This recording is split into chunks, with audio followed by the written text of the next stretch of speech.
Hello friends, welcome to my YouTube channel nursing education by Deepak. आज हम देखने वाले हैं कि केस स्टडी कैसे बनाई जाती है पॉलीहाइड्रोकनास पर। जो हम देख रहे हैं ये केस स्टडी है। केस स्टडी और नर्सिंग केयर प्लान सेम होता है, लेकिन क्या डिफरेंस होता है वो मैं भी बता दूंगा आपको आगे। अगर आपको नर्सिंग केयर प्लान बनाना है तब भी आप ये बना सकते हैं। इसमें से क्या रिमूव करना है या क्या स्किप करना है वो मैं बता दूंगा आपको।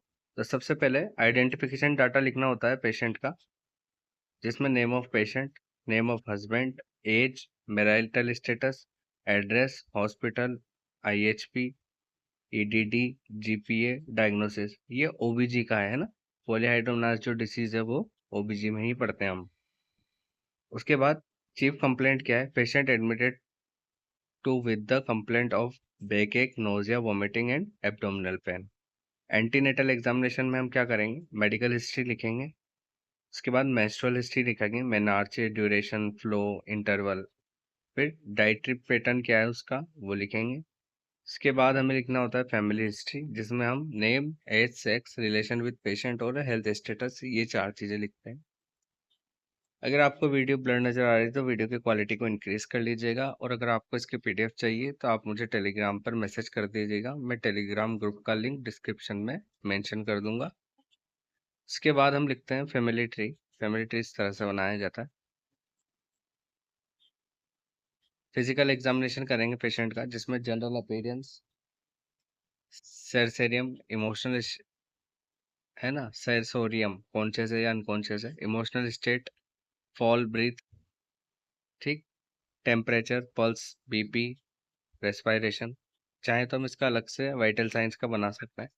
उसके बाद skin colour, posture, gait, bleeding, hair, eye, ENT, teeth का, gums, oral mucosa, glands, chest, abdominal, abdominal girth, pelvic palpation, fluid, shape, limbs, back, skin.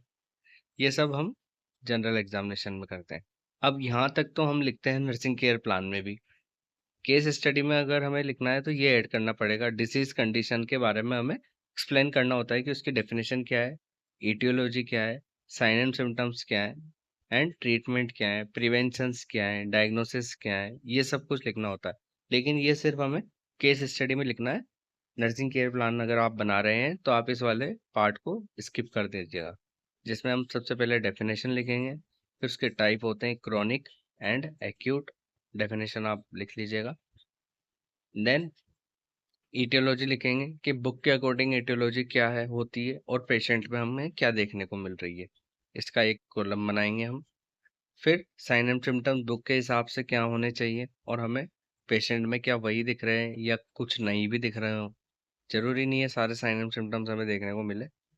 उसके बाद लेब इन्वेस्टिगेशन बुक के अकॉर्डिंग क्या है, और पेशेंट को हमें क्या क्या देखने को मिल रहा है। देन ट्रीटमेंट क्या है, ड्रग नेम लिखना है, किस डोज में देनी है वो लिखना है ना। देन नर्सिंग मैनेजमेंट लिखना है, ये भी इसी का पार्ट है।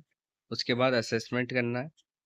फिर डायग्नोसिस करना है, क्या डायग्नोस करना है, risk for foetal injury, impaired physical mobility, acute risk, acute risk for fluid volume deficit, actual risk for patient is suffering from anxiety. अब इस वाले पेज तक हमें केस स्टडी में लिखना होता है। अगर आप नर्सिंग केयर प्लान बना रहे हो तो यहाँ तक डिसीज कंडीशन से लेके यहाँ तक का पेज आप स्किप कर दीजिएगा। अब वापस नर्सिंग केयर प्लान में जैसा हम केयर प्लान बनाते हैं वो बनाना है। तो सबसे पहले हमें सब्जेक्टिव डाटा लिखना होता है, ठीक है। फिर डायग्नोसिस, गोल, प्लानिंग, इंटरवेंशन, इवोल्यूशन। सबसे पहला सब्जेक्टिव डाटा हमारा क्या है कि पेशेंट कंप्लेंट करता है कि उसे हेडेक हो रहा है, ठीक है। हमने भी ऐसे ऑब्जर्व किया कि हेडेक हो रहा है, तो उसको कम करने के लिए हम क्या प्लान करेंगे, क्या इंटरवेंशन करेंगे, और फिर इवेल्युएट करेंगे। सेकंड जो डिजीज़ कंडीशन है या डायग्नोसिस कंडीशन वो क्या है कि उसे नोजिया और वॉमिटिंग हो रही है, तो उसके लिए हम प्लानिंग करेंगे और इम्प्लीमेंटेशन करेंगे और इवेल्युएट करेंगे। तो ये हमने 2 बनाई। उसके बाद जो है हेल्थ एजुकेशन लिखते हैं हम। तो पर्सनल हाइजीन से रिलेटेड उन्हें बताएंगे हेल्थ एजुकेशन, डाइट से रिलेटेड हेल्थ एजुकेशन देंगे हम उन्हें, रेस्ट एंड स्लिप से रिलेटेड देंगे। देन हम बिब्लियोग्राफी लिखते हैं कि हमने जो मटेरियल लिया है वो कहाँ से लिया है। इसमें आप कुछ बुक्स के नाम लिख सकते हैं जो ओबीजी की होती हैं, और गूगल और विकिपीडिया का भी आप लिंक इसमें मेंशन कर सकते हैं। तो ये था हमारा case study on polyhydramnios. I hope आपको वीडियो अच्छी लगी होगी। वीडियो अच्छी लगी है तो वीडियो को लाइक कर दें, चैनल को सब्सक्राइब कर दें और अपने दोस्तों के साथ शेयर कर दें ताकि उन्हें भी हेल्प हो सके और आने वाले टाइम पे इस तरह की और वीडियो उन्हें मिलती रहे। Thank you so much.